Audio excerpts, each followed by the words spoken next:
I'm Dr. Daniel Lehman. Thanks for being with us. I'm here with my beautiful wife, Tana. Thanks for joining us today. So, we are going to talk some more about post-traumatic stress disorder. It affects 7 million Americans. And we recently had a Facebook post that said growing up in a violent environment causes the same brain changes in children as soldiers in war. That when you grow up troubled in a chaotic or an aggressive environment, it can actually change your brain perhaps for the rest of your life. So talk to me for a minute. Does violent mean that you're just physically being abused or that you're seeing lots of chaos and yelling and drama? Explain that. Clarify. Well, it can actually be both. And I did my research when I was a child psychiatry fellow. So when I was learning to become a child psychiatrist, on children and grandchildren who grew up in alcoholic homes, where it was just unpredictable. So sometimes there was physical abuse, sometimes there was sexual abuse. What really was damaging, and those are damaging, but it's just never knowing when there's going to be drama and chaos, when the police are going to come to your house.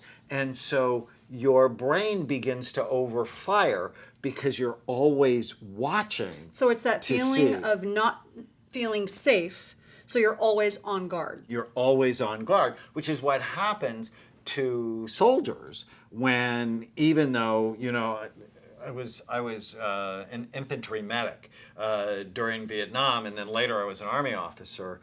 And so war is like 2% complete terror and 98% boredom.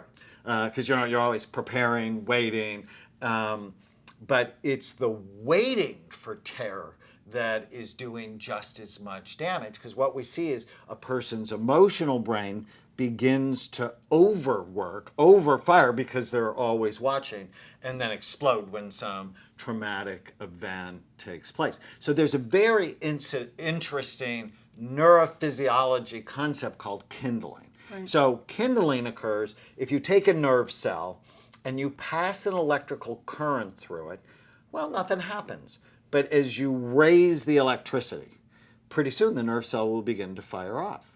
And if you keep the electricity or the trauma or the tension high enough for long enough, this nerve cell is said to become kindled, which means you can actually lower the electricity and it still fires off. So if you grew up in a traumatic environment, and then say 20 years later, your wife gives you a funny look because she has gas, all of a sudden, boom, you feel traumatized and you overreact to the situation, because when you're young, being hypervigilant or always watching actually causes your brain to be stirred up. And so we call it the diamond pattern in the brain. On our SPECT scans, we actually see their emotional brain works too hard. So just a few weeks ago, I was in with a new patient, and when I looked at his scan, he had this diamond pattern, or his emotional brain was working too hard. And I said, well, have you ever had emotional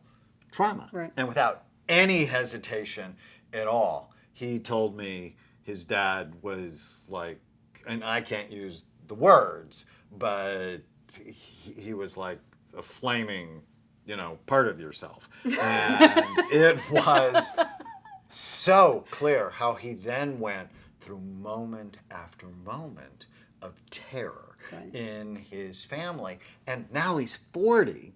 So the terror didn't happen for over 20 years, but it still left a lasting footprint in his brain of trauma.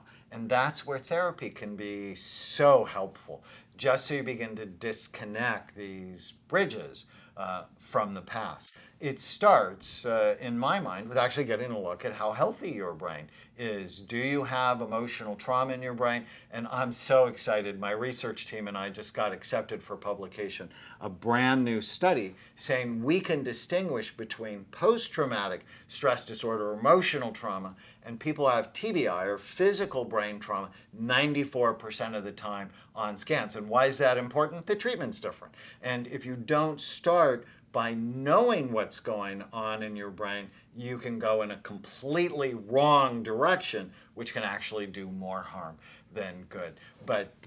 So I actually did a study on 6 police officers who were involved in shootings, right, and who then couldn't go back to work because they had emotional trauma. And after just an average of 8 sessions where they did a treatment we do called EMDR, right, stands for eye movement desensitization and reprocessing, all of them went back to work. And the cool thing is it calmed their brain down. I want to point something out about that. So I have a friend, and he's been here, and you know him very well, and he's a friend of ours, that is an LAPD SWAT officer who has been involved in many horrible, horrific incidents, and in fact has received awards for some of the horrible things that have happened that he's been involved in. And I find it so interesting because he's a little bit different than most of the officers that we've seen or talked to who come in here with the opposite issue. He meditates every single day, exercises, has never drank alcohol in his entire life, eats very, very clean, and he believes that the meditation is why he doesn't suffer from any of these problems. And he has a little exercise he does. When he walks in the door, he literally takes off his uniform in the garage, and in his mind, he does an exercise. It's like, as I take my uniform off in the garage, I am leaving behind what I saw today. When I go in and talk to my family, it's over. And so he does this exercise, and he meditates, and that is what keeps him sane, literally, and from experiencing this PTSD type of experience. And he really tries to share that with some of the officers who initially laughed at him. But now it's catching on because of the suffering that they experience. Well, and the other cool thing he did was he also trains FBI officers, is he got them to stop doing the fighting drills that were giving boxing. FBI officers head injuries. Right. And traumatic brain injury and post-traumatic stress disorder go together a lot, because you can imagine if you're in a car accident where you hit your head, well, that's also emotionally very traumatizing. If you're one of the veterans, where you experienced, you were involved in a blast injury, well, that's emotionally traumatizing as it is physically traumatizing. So 1, knowing the difference is important, but 2, then developing strategies. And I love that you brought up meditation, because we've also published studies showing that meditation can actually help begin to repair brain function. Right. Calms down your emotional brain, but strengthens the front part of your brain, the most human, thoughtful part of your brain. So stay with us. There's so much we want to teach you